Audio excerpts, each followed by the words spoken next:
Hi, everybody. John Morris, Regional Technology Director for the Maryland, D.C. region and KWU Technology Instructor. Today, I wanted to show you guys how you can set up a quick Zoom account and host a meeting so that if you are not familiar with how to set one up, because maybe you've been on some of the Zoom calls but never actually had to lead one, just wanted to give you some quick resources to be able to get an account, be able to set meetings up. That way, if you need to meet with your team, or if you're a team leader and you need to meet with do an office meeting, or if you're an agent and you just want to meet remotely with clients, you'll have the ability to do so. So I'm not going to do a deep dive into this, just kind of give you the quick nuts and bolts on being able to set something up so that you guys don't have to skip a beat in your business. So the first thing you're going to want to do is get the software. So you're going to go to zoom.com. Now, before I click the sign up, it's free button, I'm going to go over to plans and pricing. And you can see here a comparison of all the different features as well. Now, for most of you guys, a free account's probably going to be sufficient enough. If you want to basically upgrade, the real reason or the main reason people would upgrade is especially if you're doing trainings remotely, so you only get a 40-minute limit by doing the free account. Now, if you're going to need more than 40 minutes, then you're going to want to go to the pro account here, and that will give you unlimited duration time for running your meeting. So like I said, the main difference between the two is this is going to give you 40 minutes. This is going to give you as much time as you think you might need. So you're just going to click the sign up it's free button, or you can click the sign up it's free button here or down here, depending on which one you want to get. And then when you do, you're going to just enter your work email address, sign up, or you can sign in with Google, or you can sign in with Facebook. Now, I already have an account, so I'm not going to sign up for a new account. But once you sign in, you get the software, you download that onto your computer so that you have the app on your computer. Then it's really easy to set up a Zoom call, and I'll show you how to do that next. So after you get that in, you can see down here, this is the icon for Zoom. If I want to start a new meeting, I'm just going to click Start Zoom. This is going to open up my account dashboard, and I can see if I want to start an immediate meeting, I can click this, and this will start an immediate meeting. If I want to schedule a meeting or a training, I can do that. If I want to join an existing one that somebody else is hosting, I click this, and if I want to share my screen simply, I can share my screen here. If I want to be able to do things from here, from the home page, I can click the chat, and then I can chat with people that are on here with me. I can look at my meetings that I have scheduled, and then any contacts that I have associated in here, I can look at those contacts as well. So like I said, I'm not going to jump into the advanced stuff too much. Just, hey, let's show you how to do a quick video, or excuse me, a quick meeting or training if you need to do that. So I'm going to click schedule when I want to set something up. And then I'm going to type the name of the meeting. So John's Zoom training. And we're going to pick the date. So let's just say that I want to do this tomorrow. And then I can put the time in. I want to do this at 12 o'clock. And then we want this to last however long we want it to last. Let's say that with an hour. And if I want to make it a recurring meeting, I can click recurring meeting. And then this will basically host this class the same day and the same time on a weekly basis. So I'm not going to set this up for a recurring meeting right now. Now I can go down here and I can have them generate automatically a meeting ID or a personal meeting ID that's going to be the same for all my meetings. This is probably the best thing to do right here. Just leave it standard. Like I said, we're looking for quick and easy right now. Now you could require a password to log into your meeting. I think it's a lot easier not to require a password. Just make sure that they have the link and then they could join in.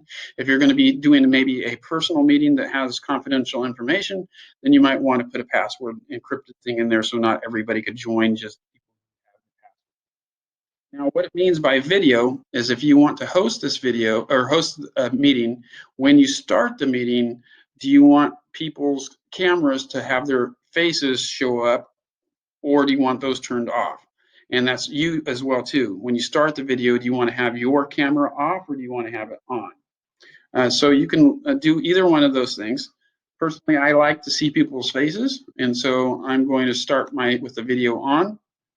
And then audio. Do you want people to call in for audio, be able to use their computer for audio, or give them the choice? Obviously, giving choice is probably best, so I'm just leaving it standard. And then calendar. Which calendar of invite do you want to use to create? Outlook, Google Calendar, or some other calendar? I like to stick with Google myself, so I'm going to just do Google. And then for advanced options, you have these things down here. Enable waiting room. What that basically means is that if one of your people that you've invited to the meeting gets there before you, they won't be able to access the meeting, but they'll be put into a waiting room until the meeting starts. The one that's clicked by default is enable to join before the host. That means they can get into the meeting, but they can't really do anything other than be in the meeting and wait for you to get there. And then if you want to mute participants on entry, meaning that as they join in, especially if you're doing a class, maybe you want everybody to be quiet by coming in, then that doesn't give them anybody the ability to talk when they come in. And then if you want to set it up to record the meeting, you can click record, and then it says locally or in the cloud. Locally basically means you're going to save the recording to your desktop. In the cloud means that you're going to save this to Zoom's account, and then you have a limited amount of cloud storage available.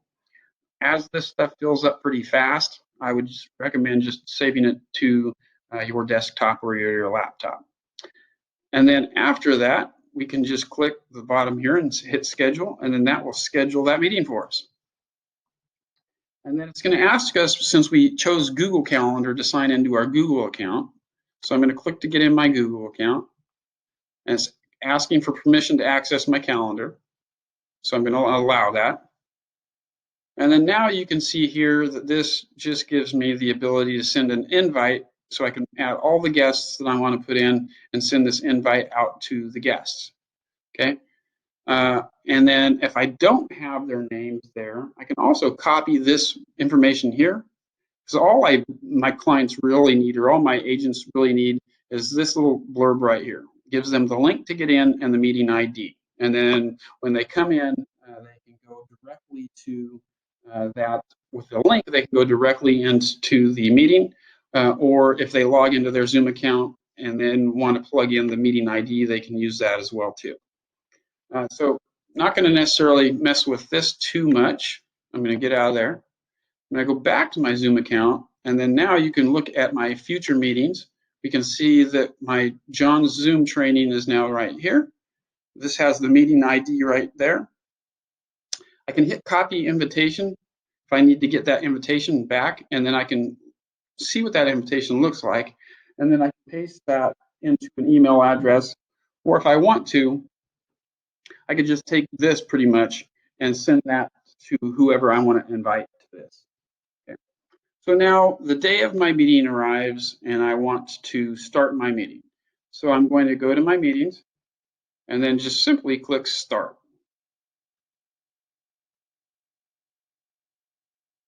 Okay. So I'm going to click to join with my computer audio. And then I am going to enter the full screen here so that you can see there. So this is what it means by to start the video when you come in.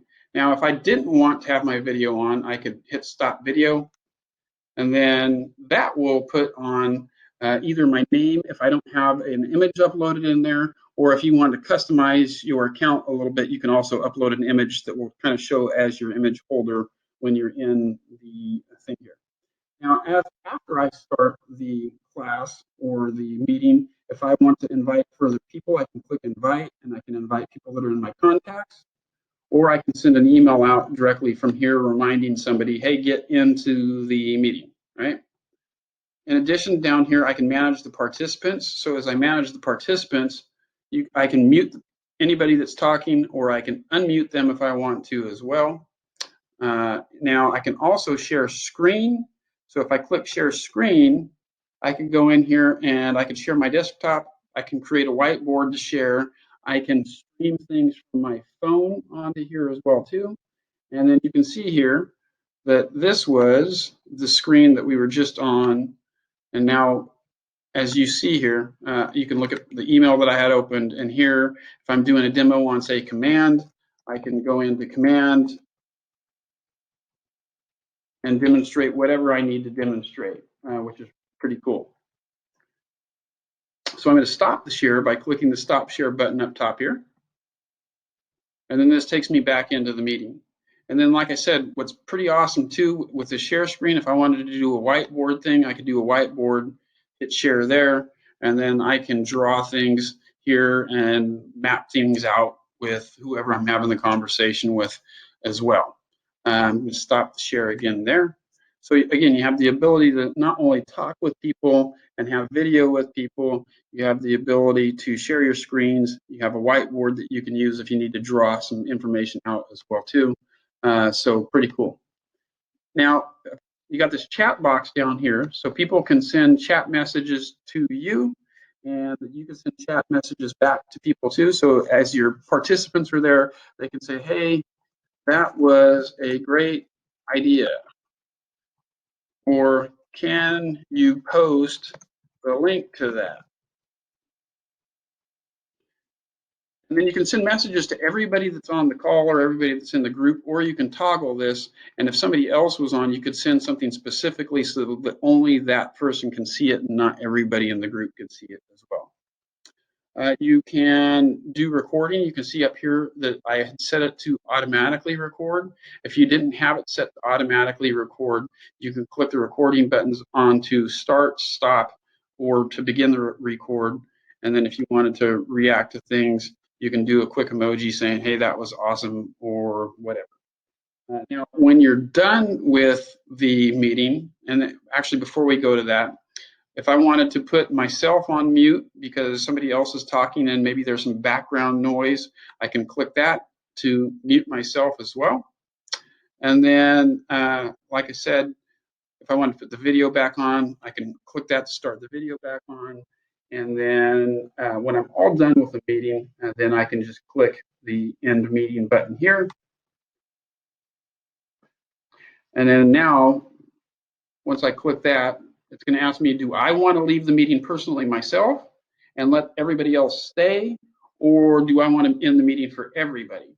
So if I want to leave the meeting but let it continue on, like let's say that my ATL is going to continue the meeting on because I have to hop off, then I can click that one. If I want the meeting to end for everybody, then I can click that one. So I'm in the meeting for everybody. Now, what's going to happen here is that the meeting, since I had set it up to record, is going to convert to recording. And then once this kind of finishes up, then I can go online and log into the account for Zoom and be able to look at my recorded calls. I'm going to stop this one because I don't necessarily need that particular recording there. And then now, if I want to access those prior recordings, like I said, I can either log in online or I can go here and then I can look at the recorded calls here and I can open those and watch any recorded calls that I wanted to previously look at before. And then you also can, if you did the cloud recording, you could set up a link so that people could watch the link to it. If you download it like this or save it to your hard drive, then you'll basically need to access giving them a copy of that or uploading it into Google or something like that. So pretty simple to be able to operate a training, a meeting, or even just, like I said, client meeting, because maybe your clients don't want to meet right now due to exposure to potentially getting the virus. So just wanted to make sure that we were equipped with tools that are going to allow us to continue doing business as usual. And just wanted to give you just a quick and easy way to start doing that as well too. I will want to plug one thing is that there is going to be a Zoom training tomorrow that Jonathan Dupree is going to be doing, and I know he's going to get a lot more details into that. So if you really want to get into some advanced features of Zoom, because maybe you're an advanced user already, make sure that you tune into that as well. And if you have any questions, please feel free to reach out, and we'll talk to you soon.